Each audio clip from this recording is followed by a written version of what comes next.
मित्रों नमस्कार। संकल्पवादी परिवार आपका स्वागत करता है, अभिनंदन करता है।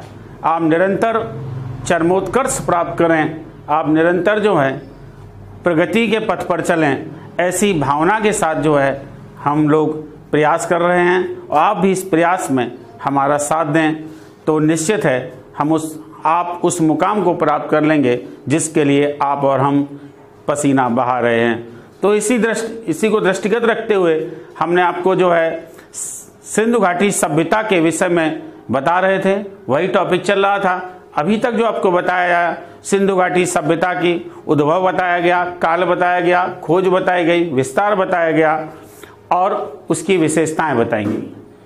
तो हम नेक्स्ट टॉपिक चलते हैं उसी के साथ में। तो बहुत महत्वपूर्ण टॉपिक है और ये टॉपिक एक ऐसा टॉपिक है कि 100% है। चाहे जैसा कंपटीशन हो, इंडिया में कोई भी कंपटीशन हो, उस कंपटीशन में सिंधु सभ्यता के पुरा स्थलों से कोई ना कोई क्वेश्चन अवश्य आता है। और इन पुरा स्थलों को यदि आप क्वेश्चन समझ लेंगे, उनके विषय में जान लेंगे तो निश्चित है आपको एक बार पढ़ना पड़ेगा, 2 बार पढ़ना पड़ेगा, आपके माइंड में आ जाएगा तो आपको हमेशा समय पर आपको आंसर ध्यान में आ जाएगा।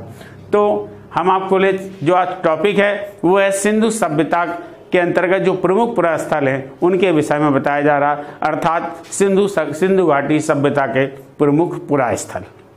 सिंधु घाटी सभ्यता के या सिंधु सभ्यता के प्रमुख पुरा स्थल, और पुरा स्थल में अब आ जाता है इसको हड़प्पा सभ्यता। हमने आपको पिछले वीडियो में बताया होगा कि इसको हड़प्पा सभ्यता या संस्कृति क्यों कहा जाता है। तो हड़प्पा सभ्यता और संस्कृति इसलिए कहा गया था कि इसमें इस सभ्यता के नामकरण में विवाद हो गया था। तो जब किसी अज्ञात सभ्यता के नामकरण में कोई विवाद हो तो उस सभ्यता का नाम उस स्थान से कर दिया जाता है जिस स्थान की उस सबसे पहले खोज होती है। इसी कारण इस सभ्यता में सबसे पहले जो नगर खोजा गया था वो हड़प्पा नगर था। हड़प्पा नगर खोजा, इसीलिए सभ्यता का नाम हड़प्पा संस्कृति या हड़प्पा सभ्यता कर दिया गया। तो सब यहां से क्वेश्चन आ जाता है हड़प्पा की खोज। हड़प्पा सबसे पहले आ जाता है, हड़प्पा कहां स्थित है। देश पूछ लिया जाए तो हड़प्पा पाकिस्तान में स्थित है। यदि ये पूछ लिया जाए हड़प्पा पाकिस्तान में कहां पर स्थित है तो हड़प्पा मांटगुमरी, पाकिस्तान में मांटगुमरी स्थान है, वहां पर जो है स्थित है हड़प्पा। मांटगुमरी नामक स्थान पर हड़प्पा स्थित है। फिर आ जाता है नदी, कहां पर नदी कौन सी नदी किनारे है तो हड़प्पा रावी नदी के किनारे स्थित है। हड़प्पा रावी नदी के किनारे स्थित है, मांटगुमरी जिले में स्थित है पाकिस्तान के। हड़प्पा की खोज 1921 में जो है सर दयाराम साहनी ने की थी। हड़प्पा की खोज 1921 में सर दयाराम साहनी ने की थी। अब यहां से क्वेश्चन आ जाते हैं कि हड़प्पा में 2 टीले मिले थे। हड़प्पा में 2 टीले मिले थे। उस टीले की सर्वप्रथम जानकारी जो दी थी वो भी आपको पता होगा, 1826 में चार्ल्स मैसन ने हड़प्पा के टीले की जानकारी दी थी। और 2 टीले मिले हैं, एक तो मिला है दुर्ग टीला और एक मिला है नगर टीला। जो पश्चिमी उस पर पश्चिम में है जिसको दुर्ग टीला के नाम से जाना जाता है, इसे मार्टिन व्हीलर ने माउंट एबी की संज्ञा भी दे दी थी। माउंट एबी की संज्ञा दे दी थी मार्टिन व्हीलर ने। जो दुर्ग टीला है, पश्चिम में जो दुर्ग टीला है, उसमें मार्टिन व्हीलर ने उससे जो है दुर्ग टीले की उसकी जो है माउंट एबी की संज्ञा दे दी थी। अब आ जाता है कि कब्रिस्तान के अवशेष कहां पर मिले हैं तो कब्रिस्तान के अवशेष जो आ जाते हैं जिसे कब्रिस्तान R37 नाम दिया गया। कब्रिस्तान R37 के अवशेष हैं वो भी हड़प्पा में मिले हैं। कब्रिस्तान R37 के अवशेष हड़प्पा में मिले हैं। इसके अलावा 2 कमरों वाला बैरक जो मिला है वो भी हड़प्पा में मिला है। ये कब्रिस्तान R37 जो है ये बहुत पूछा जाता है कि कब्रिस्तान R37 के अवशेष कहां पर मिले हैं, हड़प्पा। 2 कमरों वाला बैरक मिला है वो भी हड़प्पा मिला है। मछुआरा का जो चित्र मिला है, मछुआरे का जो चित्र मिला है वो भी हड़प्पा में मिला है।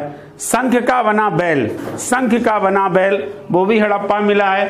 पीतल का इक्का वो भी हड़प्पा में मिला है। इसके अलावा वृत्ताकार चबूतरे और गेहूं और जौ गेहूं और जौ के अवशेष ये हड़प्पा में मिले हैं। अब ये क्वेश्चन या तो एक क्वेश्चन से आ जाता है कि क्वेश्चन आ जाता है कि कब्रिस्तान R37 के अवशेष कहां पर मिले हैं, तो आंसर आप बताएंगे हड़प्पा में। लेकिन कभी सुमेलित करों में आ जाता है, कभी ये क्वेश्चन आ जाता है सुमेलित करों में, तो सुमेलित करों में आ जाता है कि अलग अलग स्थान पूछ ले जाते हैं, तो उनमें से कोई भी एक ऑप्शन आ सकता है। गेहूं और जौ के अवशेष कहां पर मिले हैं, तो आप हड़प्पा आ जाएंगे। शंख का बना बैल कहां पर मिला, तो हड़प्पा में आ जाएंगे।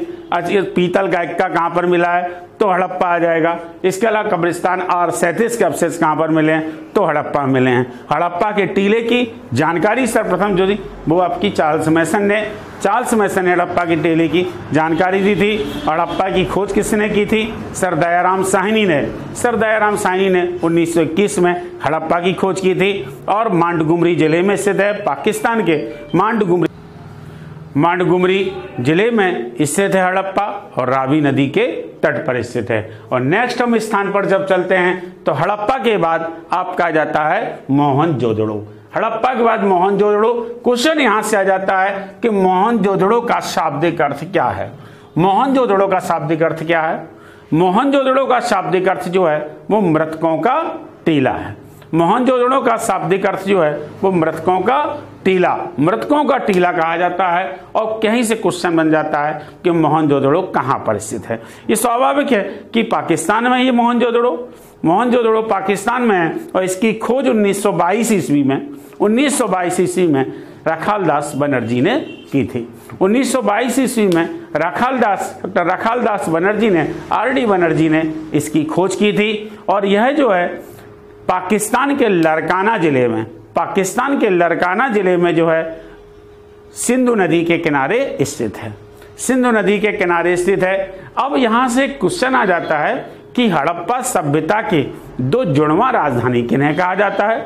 हड़प्पा सभ्यता की दो जुड़वां राजधानी किसे कहा जाता है, तो हड़प्पा सभ्यता की जुड़वां राजधानी हड़प्पा और मोहनजोदड़ो को जो है हड़प्पा और मोहनजोदड़ो को जो है ये जुड़वां राजधानी के नाम से जाना जाता है। लेकिन क्वेश्चन यहां से आ जाता है कि हड़प्पा और मोहनजोदड़ो को जुड़वां राजधानी की संज्ञा किसने दी है। हड़प्पा और मोहनजोदड़ो को जुड़वां राजधानी की संज्ञा किसने दी, तो पिगट महोदय ने जो है जुड़वां राजधानी की संज्ञा दी। पिगट महोदय ने हड़प्पा और मोहनजोदड़ो को जुड़वां राजधानी की संज्ञा दी। अब आ जाता है मोहनजोदड़ो की खोज बता दिया गया, RD बनर्जी के द्वारा की गई थी। सिंधु नदी किनारे स्थित है। अब विशेष आ जाते हैं, लेकिन उसके पहले मोहनजोदड़ो की विशेषताएं। सिंधु सभ्यता का एकमात्र नगर जो मोहनजोदड़ो है, सिंधु सभ्यता का एकमात्र नगर जो 7 बार लूटा गया और 7 बार बसाया गया। इसको 7 बार नष्ट किया गया और 7 बार दोबारा से इसको बसाया गया। इसके विषय में मान्यता है कि ये नगर 7 बार लूटा गया और 7 बार बसाया गया। इसके अलावा मोहनजोदड़ो के जो भवन थे वो आयताकार थे, निश्चित आकार में। हड़प्पा मोहनजोदड़ो के जो बसे हुए भवन थे वो सब निश्चित आकार में बसे हुए थे।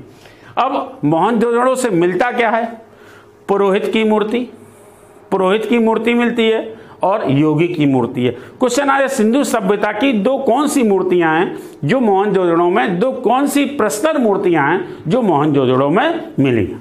एक तो पुरोहित की मूर्ति और योगी की मूर्ति, ये मोहनजोदड़ो से मिली हैं। तो इसके अलावा सिंधु सभ्यता का सबसे बड़ी इमारत अन्नागार, तो अन्नागार के अवशेष भी मोहनजोदड़ो से मिले हैं। विशाल स्नानागार के अवशेष मोहनजोदड़ो से मिले हैं। कांस की बनी नर्तकी या सिरकटी नर्तकी अर्थात नारी की मूर्ति के अवशेष जो मिले हैं वो भी मोहनजोदड़ो से मिले। पशुपति शिव की मूर्ति मोहनजोदड़ो से मिली है।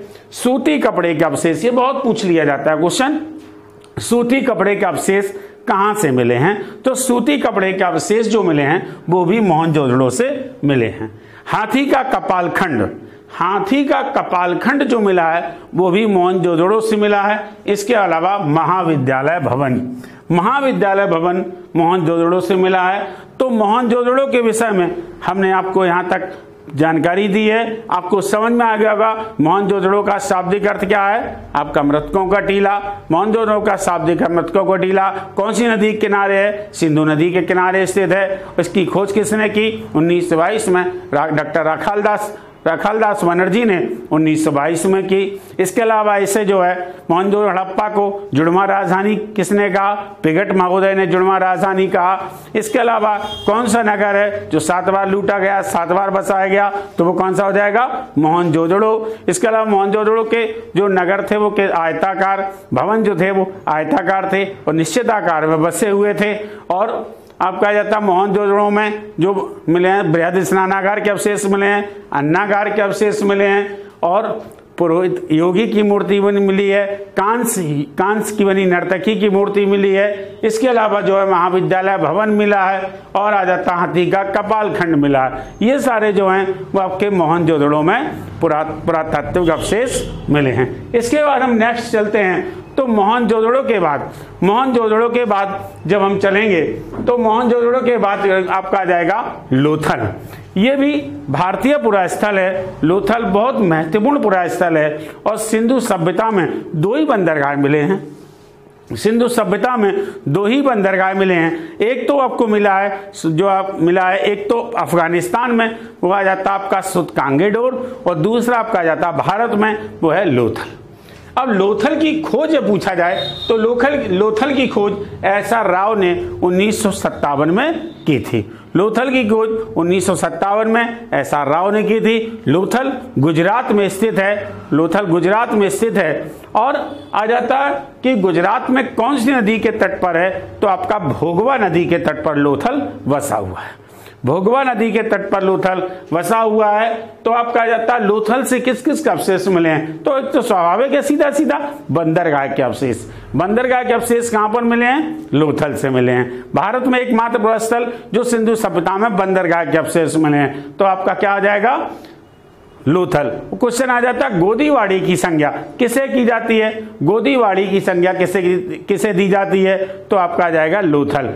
सिंधु सभ्यता में गोदीवाड़ी की संज्ञा किसे दी जाती है? तो लोथल। इसके अलावा आ जाएगा कि सिंधु सभ्यता में जहाजों की गोदी किसे कहा जाता था? तो आपको लोथल। जहाजों की गोदी जो है वो लोथल को कहा जाता था। इसके अलावा गोदीवाड़ी की संज्ञा दी जाती है वो भी लोथल को दी जाती है क्योंकि वहां पर बंदरगाह के अवशेष मिले हैं। बंदरगाह के अवशेष मिले हैं, इस कारण से जो है इन सब की संज्ञा से विभूषित किया गया। और लोथल से चावल के अवशेष, चाहे धान के अवशेष मान लो चाहे चावल के अवशेष मान लो, चावल के अवशेष जो मिले हैं वो लोथल से मिले हैं। क्वेश्चन आ जाता सिंधु सभ्यता का एकमात्र पुरास्थल जहां से चावल के अवशेष मिले हैं। तो आपका आंसर आ जाएगा लोथल। लेकिन क्वेश्चन यदि आ जाए चावल के प्राचीनतम साक्ष्य, ध्यान से सुनना इसको, चावल के प्राचीनतम साक्ष्य कहां से मिलते हैं? तो आंसर आपका जाएगा नवपाषाणिक स्थल है जिसका नाम है कोल्डियाबा। कोल्डियाबा से चावल के प्राचीनतम साक्ष्य मिलते हैं। लेकिन सिंधु सभ्यता का एकमात्र पुरास्थल जहां से चावल के अवशेष मिले हैं तो चावल के अवशेष लोथल से मिले हैं। चावल के अवशेष जो मिले हैं वो लोथल से मिले हैं। इसके अलावा फारस की मोहरें, फारस की बनी मोहरें मिली हैं। युगल समाधियां, दंपति समाधियां, युगल समाधियां मिली हैं और तांबे के कारखाने भी वहां पर मिले हैं। ये जो है लोथल के महत्वपूर्ण है जो मिले हैं। सबसे ज्यादा महत्वपूर्ण है बंदरगाह के अवशेष मिले हैं और चावल के अवशेष मिले हैं, ये महत्वपूर्ण। इसके अलावा जो है जहाजों की गोदीवाड़ी की संज्ञा दी जाती थी वो लोथल को कहा जाता था। तो ध्यान रखना ये लोथल है। इसके बाद जो है आपका आ जाएगा चन्नुदड़ो। चन्नुदड़ो जो है वो आपका पाकिस्तान में स्थित है। चन्नुदड़ो जो है वो पाकिस्तान में है और इसकी खोज 1931 में MG मजूमदार के द्वारा की गई थी। इसकी खोज 1931 में MG मजूमदार के द्वारा की गई थी। और चन्नुदड़ो आ जाता आपका जो MG मजूमदार के द्वारा की गई थी प्राक हड़प्पा स्थल। क्वेश्चन ये भी आ जाता है कि सिंधु सभ्यता के दो मुख्य स्थल कौन से हैं जहां पर प्राक हड़प्पा संस्कृति के अवशेष मिलते हैं। सिंधु सभ्यता के दो प्रमुख स्थल कौन से हैं जहां पर प्राक हड़प्पा संस्कृति के अवशेष मिलते हैं। तो आपको या एक तो आ जाएगा आपका चन्नुदड़ो और दूसरा कालीबंगा भी आ जाता है। दो स्थल है जहां से प्राक हड़प्पा संस्कृति के अवशेष मिलते हैं, अर्थात प्राक हड़प्पा संस्कृति को झूकर झांगर संस्कृति के नाम से भी जानते हैं। झूकर झांगर संस्कृति के नाम से जानते हैं। क्वेश्चन आ जाता झूकर झांगर संस्कृति के अवशेष सिंधु सभ्यता के कौन से पुरा स्थल से मिलते हैं, तो आपका आ जाएगा जो है चन्नुदड़ो से मिलते हैं, और भारत में पूछा जाए तो कालीबंगा से मिलते हैं। इसके अलावा अलंकृत हाथी का कपालखंड मोहनजोदड़ो, ध्यान रखना, हाथी का कपालखंड मोहनजोदड़ो से मिला है, और अलंकृत हाथी का अवशेष जो मिले हैं वो आपको मिले हैं जो है चन्नुदड़ो से मिले हैं। इसके अलावा खिलौना के जो अवशेष मिले हैं वो भी आपको जो मिले हैं वो चन्नुदड़ो से मिले हैं। यहां पर क्वेश्चन दिया गया है कि पदचिन्ह कुत्ता बिल्ली का आशय यह है कि बिल्ली का पीछा करते हुए, पीछा जो कुत्ता कर रहा है उसके जो मिले अवशेष मिले हैं, बिल्ली का पीछा करता हुआ कुत्ता, इसके जो अवशेष मिले हैं वो मिले हैं आपके चन्नुदड़ो में। लिपस्टिक सौंदर्य प्रसाधन में लिपस्टिक के अवशेष भी जो मिले हैं वो चन्नुदड़ो में मिले हैं। इसके अलावा वक्राकार ईंटों के अवशेष, ये बहुत पूछा जाता है, वक्राकार ईंटों के अवशेष कौन से पुरा स्थल से मिले हैं, तो आपका आ जाएगा चन्नुदड़ो से। चन्नुदड़ो पाकिस्तान में स्थित है, कौन सी नदी में, सिंधु नदी के किनारे है। और इसके अलावा एमजी मजूमदार ने 1931 में इसकी खोज की थी। प्राक हड़प्पा संस्कृति अथवा झूकर झांगर संस्कृति के जो अवशेष मिलते हैं, अलंकृत हाथी, खिलौना के अवशेष मिलते हैं, और आपका लिपस्टिक है, और कुत्ता बिल्ली के पदचिन्ह पीछा करते हुए बिल्ली का वो मिले हैं। इसके अलावा वक्राकार ईंटें भी मिली हैं। इसके बाद हम जो है नेक्स्ट स्थल की ओर चलते हैं, और नेक्स्ट स्थल है वनवाली जो है वो हरियाणा में स्थित है। भारत में वनवाली जो है वो हरियाणा में स्थित है। इसकी खोज 1973 में आर.एस. बिष्ट के द्वारा की गई थी। यह प्राचीन सरस्वती नदी या तरसदती भी आ जाता है, प्राचीन सरस्वती नदी किनारे स्थित है। यहाँ पर जो अवशेष मिले हैं वो हल्की आकृति के अवशेष मिले हैं। तिल सरसों का ढेर मिला है, तिल सरसों का ढेर मिला है यहाँ पर। इसके अलावा यहाँ पर कहा जाए किसी जगह ये भी लिखा हुआ है, यहाँ पर जो है जैसे कहा जाता है कि चावल के साक्ष्य वहां पर मिले हैं, तो धान के साक्ष्य भी वनवाली कहा जाता है, वहां पे धान के साक्ष्य मिले हैं।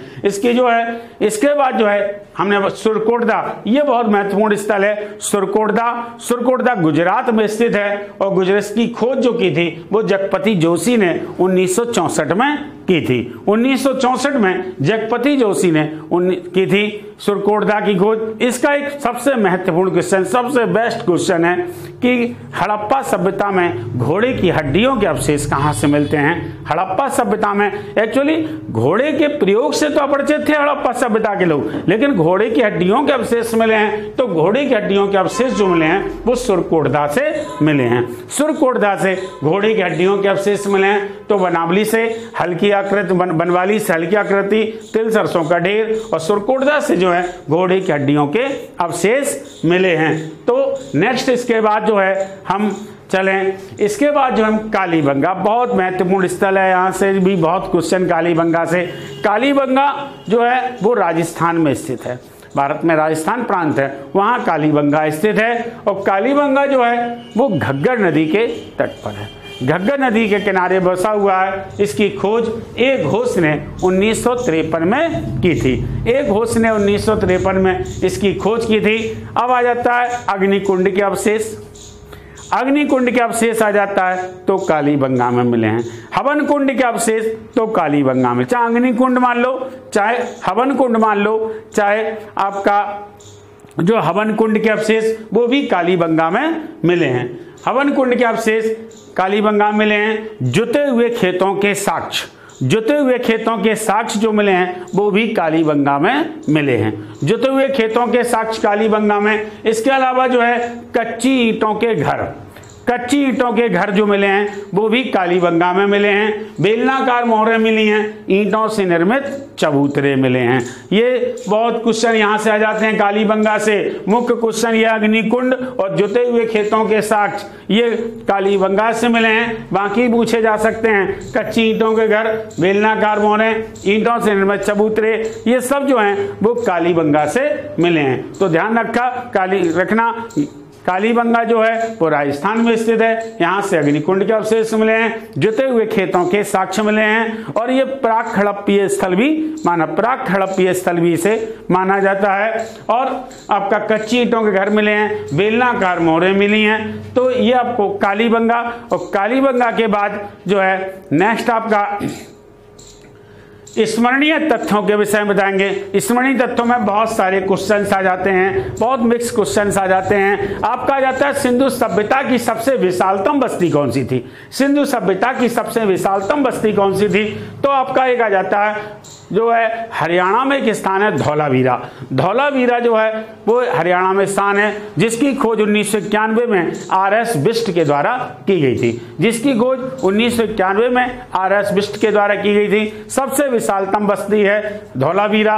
वहां से जो है ये सिंधु सभ्यता की सबसे विशालतम बस्ती धौलावीरा, जो आपका गुजरात में स्थित है। इसके अलावा आ जाता आपका दूसरी विशालतम बस्ती कौन सी है? दूसरी विशालतम बस्ती हरियाणा में है राखीगढ़ी। सिंधु सभ्यता की दूसरी विशालतम बस्ती हरियाणा में राखीगढ़ी है, वो सिंधु सभ्यता की दूसरी विशालतम बस्ती है। इसके अलावा सिंधु सभ्यता का एकमात्र पूरा स्थल कौन से है जहां पर कोई भी दुर्ग के साक्ष्य नहीं मिले, दुर्ग के अवशेष नहीं मिले हैं किसी भी जगह। तो आपका कौन सा एकमात्र पूरा स्थल? तो पाकिस्तान में वो आपका आ जाता है चन्नू से जो है किसी दुर्ग के साक्ष्य नहीं मिलते हैं। ये भी आ जाता है। बहुत सारी नदियों के विषय में पूछ लिया, हमने बताया था कि बहुत सारे हड़प्पा जो है रावी नदी के, मोहनजोदड़ो आपका आ जाता है सिंधु नदी के किनारे स्थित है, और लोथल है भोगवा नदी किनारे है। ये सब कालीबंगा घग्गर नदी किनारे हैं। लेकिन आ जाता है कि सोतका कोह एक जो है आ जाता है सोतका कोह अफगानिस्तान में है, और सोतका कोह जो है वो आपका जाता है सादीकौर नदी के किनारे। सादीकौर नदी के किनारे सोतका कोह आ जाता है, सादीकौर नदी के किनारे है। एक आ जाता है आपका कोटदीजी भी आपका सिंध प्रांत है पाकिस्तान में, यहां से है। तो कांसे की चूड़ियां बाणागर मिले हैं, कांसे की चूड़ियां भी कोटदीजी पाकिस्तान से मिले हैं। कोटदीजी पाकिस्तान से कांसे की चूड़ियां मिली हैं। इसके बाद मनके बनाने का कारखाना लोथल और चन्नूदड़ो से मिला है। लोथल और चन्नूदड़ो से मनके बनाने का कारखाना मिला है। कुणाल हरियाणा में पड़ता है स्थान। कुणाल से 2 चांदी के मुकुट मिले हैं। कुणाल से 2 चांदी के मुकुट मिले हैं। भारत की विशालतम हड़प्पा कालीन बस्ती तो कुंतासी धौलावीरा राखीगढ़ी आ जाते हैं। कारण धान की भूसी के अवशेष कहां पर मिले हैं? तो रंगपुर गुजरात में स्थान पड़ता है रंगपुर, वहां पर धान की भूसी के ढेर मिले हैं। रंगपुर से धान की भूसी के ढेर मिले हैं। रोपण जो है वो आपका सतलज नदी के किनारे पड़ता, पंजाब में रोपण है वो सतलज नदी के किनारे पड़ता है। मांडा जम्मू कश्मीर में आपका चिनाब नदी के तट पर पड़ता है, चिनाब नदी पर बसा हुआ है। अब आ जाता है आपका ये भी क्वेश्चन आ जाता है कि सिंधु सभ्यता का पतन कैसे हुआ? सिंधु सभ्यता का पतन कैसे हुआ?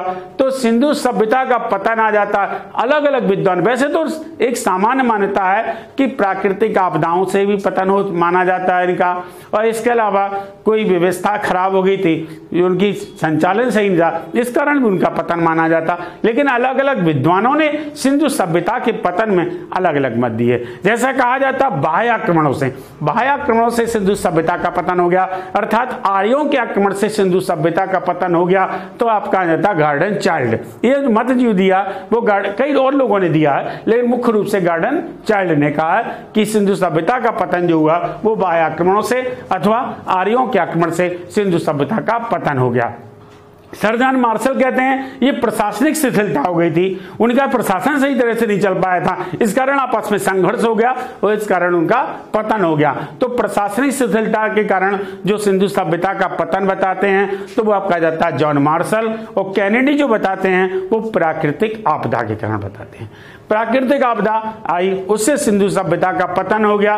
तो अलग अलग लोगों ने अलग अलग मत दिए हैं, तो ध्यान रखना, अगर प्राकृतिक आपदा आ जाए किसके द्वारा, तो कैनेडी, और बाह्य आक्रमण आ जाए तो आपका आ जाए गॉर्डन चाइल्ड, और अगर आ जाए प्रशासनिक शिथिलता आ जाए तो सर जॉन मार्शल।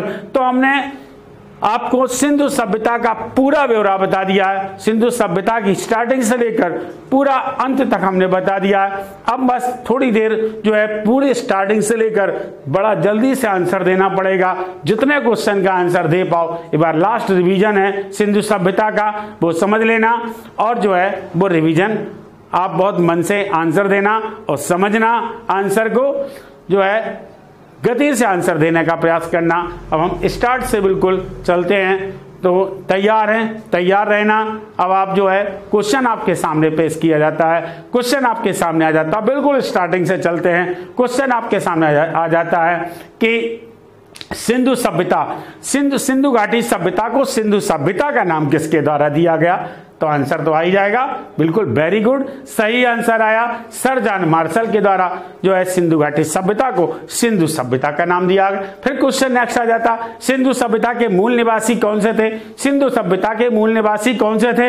आंसर बहुत लोग दे रहे हैं, आपका भी आंसर बिल्कुल सही आना चाहिए, बहुत लोग लगातार आंसर दे रहे हैं। तो सिंधु सभ्यता के मूल निवासी जो थे वो द्राविड़ थे, सिंधु सभ्यता के मूल निवासी द्राविड़ थे, बिल्कुल सही आंसर। फिर आ जाता है आपका कि हड़प्पा के टीले पर सबसे पहले जानकारी किसके द्वारा दी गई थी, तो आंसर क्या होना चाहिए, बिल्कुल सही आंसर। बहुत हमें लग रहा है आप लोग बहुत अच्छी तैयारी कर रहे हैं और मन से तैयारी कर रहे हैं, पढ़ रहे हैं, आपके आंसर से तो लग रहा है कि आप बिल्कुल घर पे पढ़ रहे हैं, समझ रहे हैं। तो आंसर तो स्वाभाविक है, ये चार्ल्स मैसन ने हड़प्पा के टीले पर सर्वप्रथम जानकारी दी थी, सर्वप्रथम जानकारी दी थी। सबसे बड़ी इमारत कौन सी थी, तो आंसर आएगा क्या होगा, अन्नागार। विशाल स्नानागार के अवशेष कहां पर मिले हैं, मोहनजोदड़ो मिले हैं। मोहनजोदड़ो का शाब्दिक अर्थ क्या है, मृतकों का टीला है। इसके अलावा आ जाएगा आपका जो है जो विशाल स्नानागार मिला है उसमें सीढ़ियां किस ओर बनी है, तो आपका उत्तर दक्षिण किस ओर बनी है, उत्तर दक्षिण सीढ़ियां बनी। कौन सी धातु के प्रयोग से परिचित थे, लोहा। कौन से जानवर के प्रयोग से परिचित थे, घोड़ा। अच्छा जाता है घोड़े की हड्डियों के अवशेष कहां पर मिले हैं, तो आंसर आ जाएगा सुरकोटदा। घोड़े की हड्डियों के अवशेष कहां पर मिले हैं, सुरकोटदा। लोथल कौन सी नदी किनारे स्थित है, भगवा नदी किनारे स्थित है। कालीबंगा कौन सी नदी किनारे स्थित है, घग्गर नदी के किनारे स्थित है। इसके अलावा जो सुतकांगीडोर कौन सी नदी किनारे स्थित है, तो आपका सुतकांगीडोर वो आपका मुंडिका कहा जाता है, दास नदी किनारे स्थित है। इसके अलावा आ जाएगा कि सिंधु सभ्यता की सबसे बड़ी विशेषता कौन सी थी, नगर नियोजन सिंधु सभ्यता की सबसे बड़ी विशेषता थी। जुते हुए खेतों के साक्ष्य कहां पर मिले हैं, कालीबंगा मिले हैं। झूकर झांगर संस्कृति के अवशेष सबसे पहले कहां मिले हैं, तो आपका चन्नुदड़ो से मिले हैं। लिपस्टिक के अवशेष कहां पर मिले हैं, तो आपका जाएगा चन्नुदड़ो से मिले हैं। इसके अलावा योगी की मूर्ति कहां से मिली है, मोहनजोदड़ो से मिली है। योगी की मूर्ति मोहनजोदड़ो। कब्रिस्तान R37 के अवशेष कहां पर मिले हैं, तो हड़प्पा से मिले हैं। और कब्रिस्तान अगर हड़प्पा के टीले को जो है माउंट एबी की संज्ञा दी, तो किसके द्वारा, मार्टिन व्हीलर के द्वारा माउंट एबी की संज्ञा दी गई थी। अच्छा बताइए चावल के अवशेष कहां पर मिले हैं, लोथल से मिले हैं। मनके बनाने का कारखाना कहां पर मिले हैं, चन्नुदड़ो और लोथल से मिले हैं। मनके बनाने का कारखाना चन्नुदड़ो और लोथल से मिले हैं। तो समझ में आ गए होंगे क्वेश्चन। यहां तक हमने बहुत सारे क्वेश्चन है सिंधु सभ्यता के, बहुत अच्छा लगा होगा, बहुत समझ में आए होंगे। तो सब बहुत अच्छी तरह से तैयारी करना, आत्मविश्वास अपना बनाए रखना। परिस्थितियां ऐसी आती हैं, थोड़ा समय थोड़ा कठिन संघर्ष मिलता है, आपकी कंपटीशन में संघर्ष होता है, और इस संघर्ष में ही आप अगर अपने को आत्मविश्वास बनाए रखेंगे तो आपको निश्चित है सफलता मिलेगी। इसलिए जो है आप अपना आत्मविश्वास बनाए रखें, तैयारी यथावत करते रहें, आप कहीं समय आने पर आपको वो मौका मिलेगा। इसलिए जो है आप हिम्मत रखें, साहस रखें, और इसी के साथ में अपनी क्लास ओवर करते हैं। धन्यवाद।